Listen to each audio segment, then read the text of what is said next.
lecture of the treatment of congestive heart failure. What is the congestive heart failure? Congestive heart failure is a cardiovascular disorder in which heart is not capable to supply the adequate amount of blood to the perfused organ or vital organ. Okay. What is the symptom of congestive heart failure? Heart इसमें capability नहीं होती कि जितना normal amount supply होना चाहिए उतना supply नहीं कर पाता.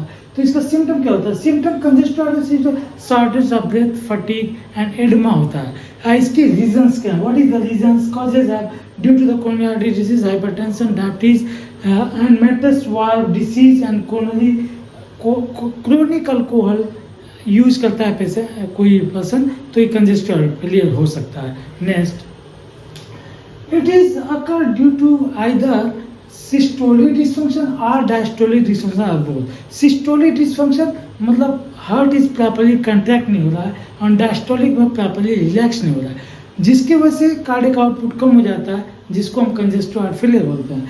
जैसे ये नॉर्मल हार्ट एक हार्ट है, हार्ट में जो एबनॉर्मलिटी क्या होता है? मायोकार्डियम जो है थिक हो जाता है. जब मायोकार्डियम थिक हो जाता है तो प्रॉपरली कॉन्ट्रैक्ट नहीं होता, जिसकी वजह से कार्डियक आउटपुट प्रॉपर नहीं होता, कार्डियक आउटपुट डिक्रीज होता है. कार्डियक आउटपुट एक्चुअली 1 बीट में जो स्ट्रोक वॉल्यूम होता है पर बीट 70 ml होता है, और ये जो है 1 मिनट में कुल मल्टीप्लाई करके 5 लीटर ब्लड सप्लाई होता है. लेकिन जब कंजेस्टिव हार्ट फेलियर होता है तो 70 स्ट्रोक वॉल्यूम ही कम हो जाता है, तो ब्लड का सप्लाई कम हो जाता है. अब इस सिस्टम से किडनी एक्टिवेट होती है. ओके, तो अब ये जो है सिस्टोलिक एंड डायस्टोलिक डिसफंक्शन की वजह से कंजेस्टिव हार्ट फेलियर होता है. और नेक्स्ट स्लाइड. अब देखो, role of angiotensin converting enzyme inhibitors. इसमें इसका रोल ऑफ एंजियोटेंसिन, अभी ट्रीटमेंट की बात होती है कि बहुत सारे जो इसमें ड्रग्स यूज किए जाते हैं, जैसे एस इनहिबिटर्स, जैसे डायरेटिक्स यूज होता है, डिजॉक्सिन यूज होता है, एनोट्रोपिक एजेंट होते हैं. ये how to enhance the cardiac output, how to treat the congestive heart failure. So first role of angiotensin converting enzyme inhibitor, that the captopril, lisinopril, enalapril, quinapril, ramipril, ये drugs जो है S inhibitors हैं. तो देखो, पहले जब blood की supply कम होती है तो किडनी को ये फीलिंग्स होती है कि रिड्यूस द ब्लड वॉल्यूम कम हो गया है, तो इसका सिस्टम एक्टिवेट सिंपैथिक स्टिमुलेशन से hypertension decrease the sodium delivery after the stimulation of kidney and secretes the rennin.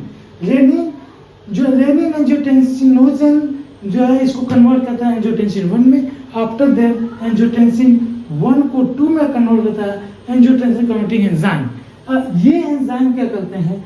ये एक पोटेंट वेसोकंस्ट्रिक्शन है. After then that is the activate the adrenal cortex and release the aldosterone. If they release the aldosterone, that enhance the sodium water retention. After sodium water retention से blood volume बढ़ जाता है और जो है vasoconstriction से after load बढ़ जाता है. तो इस तरह से ये सिस्टम एक्टिवेट होने से और ज़्यादा हार्ट को प्रॉब्लम होती है. क्यों होती है? कि ब्लड वॉल्यूम बढ़ गया, feeling pre load after load heart में बहुत बढ़ जाता है, जिससे हार्ट पहले से बीमार है, कंजेस्टिव हार्ट फेलियर है, और ये सिस्टम एक्टिवेट होने से और ज़्यादा हार्ट पे लोड पड़ता है, और जो है कंजेस्टिव हार्ट फेलियर में हार्ट पे लोड नहीं पड़ना चाहिए. इसलिए ड्रग देते हैं एक प्रोटेक्शन के लिए. ड्रग से क्या होता है? एस इनहिबिटर्स होते हैं. ये ड्रग इस पर एक्ट करती है, सिस्टम को रोक देती है, जिसकी वजह से प्री लोड आफ्टर रिड्यूज हो जाता है, वो ब्लड वॉल्यूम नहीं बढ़ता है, वेसोकंस्ट्रिक्शन नहीं होता. तो प्री लोड आफ्टर लोड नहीं बढ़ने से हार्ट सेफ रहता है. नेक्स्ट, अब इसको आप देखोगे कि क्या है. इसके बाद reduction the atrial resistance afterload. मतलब what is afterload? Afterload is the force against the blood supply from heart to the blood vessels. तो ये क्योंकि वेसोडाइलेटर इफेक्ट आएगा तो आफ्टर लोड कम हो जाता है, और प्री लोड घट जाता है. Reduce the vessel, how much venous return, जितना ज़्यादा रिटर्न होके फील होता है हार्ट में, वो प्री लोड बढ़ाता है.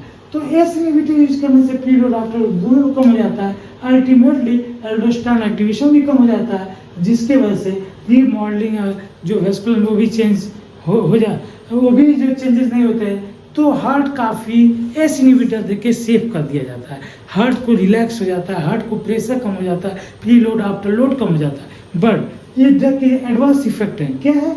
ड्राई रेजिस्टेंट रेजिस्टेंस कफ होता है, रेजिस्टेंस कफ होता है, साथ में हाइपरकैलेमिया होता है, एंजियोइडेमा होता है, फीटल टॉक्सिसिटी होती है। तो ये जो है एडवर्स इफेक्ट है। तो इस एडवर्स में आप पेशेंट को, जैसे फीटल टॉक्सिसिटी है, प्रेग्नेंट लेडी है, हाइपर कंजेस्टिव हार्ट फेलियर है, तो इसको हम नहीं देंगे क्योंकि इसको देने से प्रॉब्लम क्रिएट होगा, फीटल टॉक्सिसिटी होगा।